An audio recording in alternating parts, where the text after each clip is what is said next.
तो हम लोग समाज के बीच में हैं। अभी आपने देखा यहाँ जो नीट की छात्रा के साथ जो जघन्य अपराध हुआ है, तो उसमें न सत्ता के लोग खड़े हुए न विपक्ष के लोग खड़े हुए, तो समाज और सड़क पर जन स्वराज के लोग खड़े हुए। पहली बार मनीष भाई जाकर उस मुद्दे को इन्होंने उठाया, फिर हमने भी जाकर अपनी ओर से कोशिश की, और ये जन स्वराज के संघर्ष का या हम लोग की आवाज़ का परिणाम है। पनोरमा ग्रुप, जो सोचता है वो करता है। आपके अपने सपनों का आशियाना। कोई लंबी चौड़ी बात नहीं है।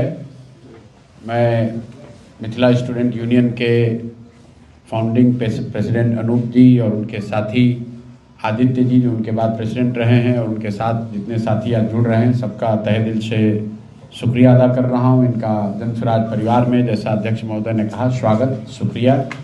और बिहार नवनिर्माण की जो घोषणा जन स्वराज ने चुनाव के बाद करी है, तो नवनिर्माण के लिए जो जन स्वराज से पहले से जुड़े हुए लोग हैं, जो इस विचार से प्रभावित हैं, इस विचार से जुड़े हुए हैं, और जो नए साथी जुड़ रहे हैं, इन सबको समायोजित करके जैसे ही सरकार का जो 6 महीने का टाइम पूरा होगा, तो हम लोग बिहार की सड़कों पर उतरेंगे।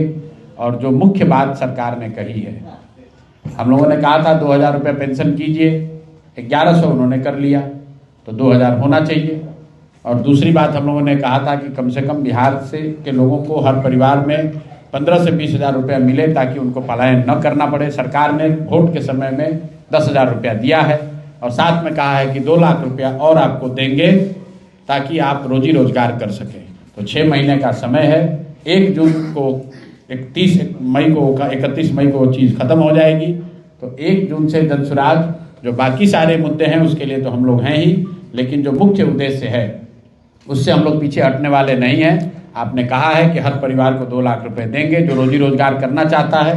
तो जन स्वराज जो अपनी ताकत है, हम लोग अभी उसी को समायोजित कर रहे हैं। जो पहले की हमारी व्यवस्था है, संगठन है, जो नए साथी जुड़ रहे हैं, सब मिलकर उस समायोजित करके एक नई व्यवस्था बनाकर 1 जून से हम लोग गांव-गांव जाएंगे, हर वार्ड में जाएंगे, और जिनको भी रोजगार चाहिए, जिनको भी सरकार ने 10,000 रुपये दिया है, उसको 1,90,000 रुपये ये और दें, उसमें लोगों की मदद करेंगे।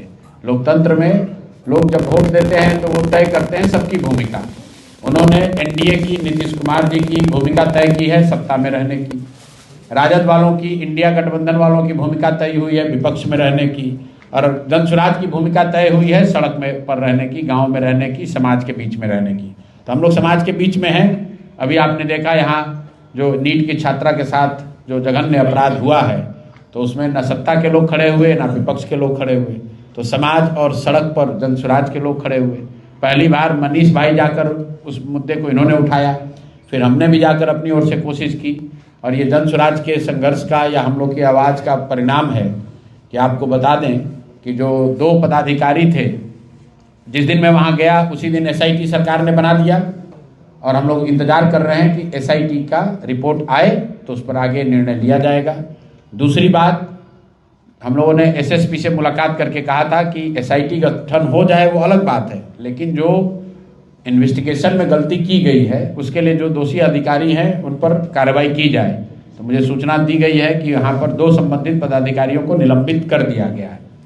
और तीसरी बात, कल ही हम लोग के दल के सबसे सीनियर साथियों में एक वाईवी गिरी जी ने घोषित किया है कि उस पीड़ित परिवार को जितनी भी लीगल मदद होगी वो हम लोग फ्री में मदद करेंगे।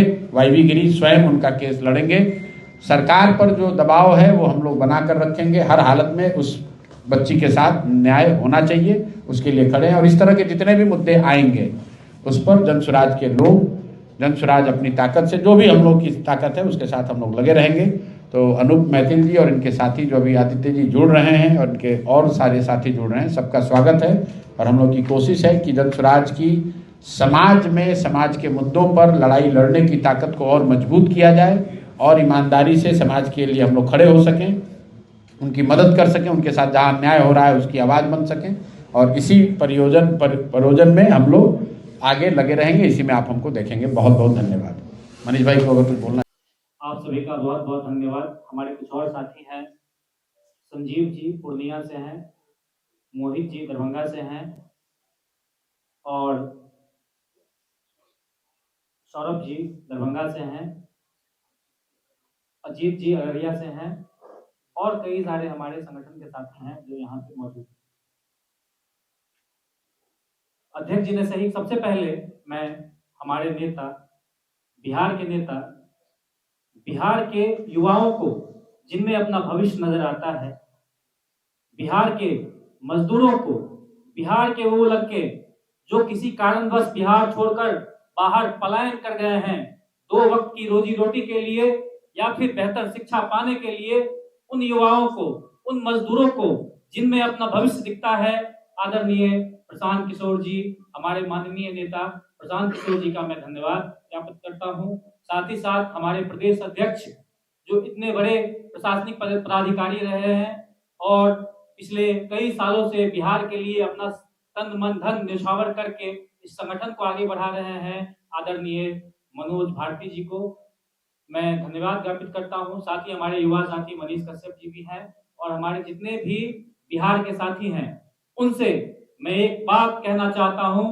कि अगर हम लोग आज जनसुराज से जुड़ रहे हैं तो इसलिए जुड़ रहे हैं क्योंकि हमने ठाना है कि हमें इस सरकार के खिलाफ लड़ाई लड़नी है।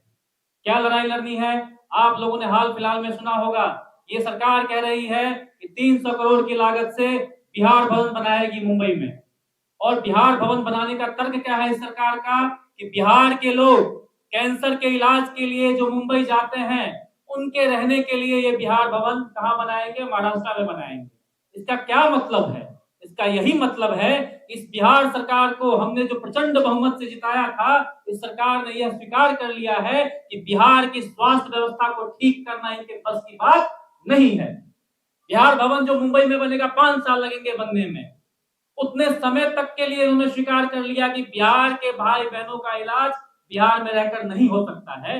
इस सरकार के खिलाफ लड़ने के लिए हम लोगों ने जनसुराज को ज्वाइन किया है। ये जो सरकार कह रही है कि पलायन ये नहीं रोक सकती है और जनशताब्दी जनसाधारण, और आजकल एक नया जो है जनसाधारण और जनशताब्दी को जो न्यू ब्रांडिंग करके जो है लॉन्च किया गया है अमृत भारत, ये जो मजदूर सप्लाई करने वाली ट्रेनें हैं जो बिहार से प्रतिदिन खुलती है और लाखों नौजवानों को दिल्ली, मुंबई, पंजाब और भारत के ऐसे ऐसे जगहों पर पलायन करना पड़ता है जिस जगह का नाम हमने नहीं सुना है। तो इस सरकार के खिलाफ लड़ने के लिए हमने जनसुराज को ज्वाइन किया है।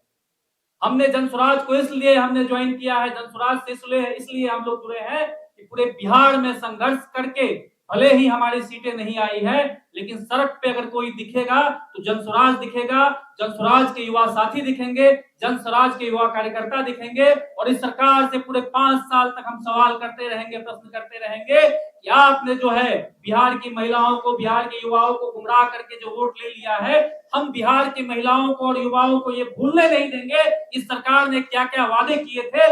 हर दिन हम उनको इनके किए गए वादों की याद दिलाएंगे और इनकी नाकामियों को याद दिलाएंगे। और जब तक बिहार में व्यवस्था परिवर्तन नहीं हो जाता है, जब तक बिहार के भविष्य, बिहार के युवाओं के भविष्य, और हमने तो सार्वजनिक रूप से इससे पहले भी कह दिया है कि हमारा कोई राजनीतिक गुरु नहीं था और नेता के अलावा गुरु, जीवन में अगर आगे बढ़ना है तो गुरु मानना पड़ता है और हमने प्रशांत किशोर जी को गुरु मान लिया है और गुरु की शरण में आ गए हैं।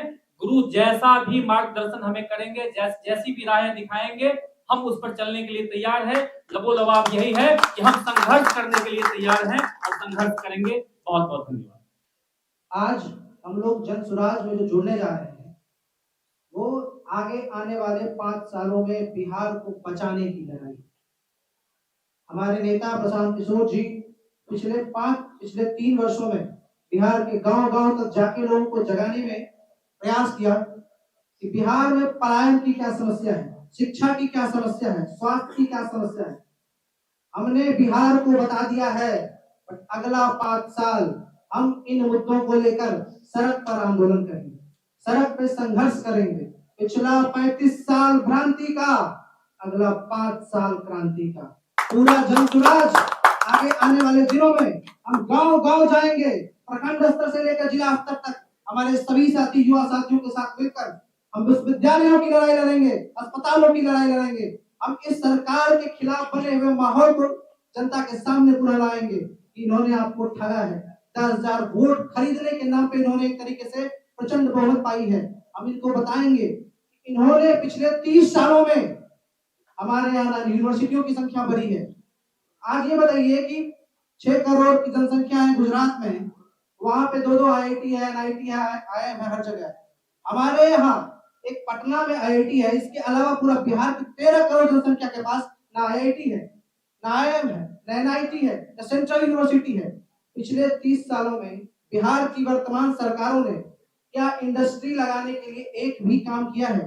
नीतीश कुमार जी कहते हैं यहाँ समंदर नहीं है तो रोजगार नहीं लग सकता है। इससे पहले रोजगार नहीं था।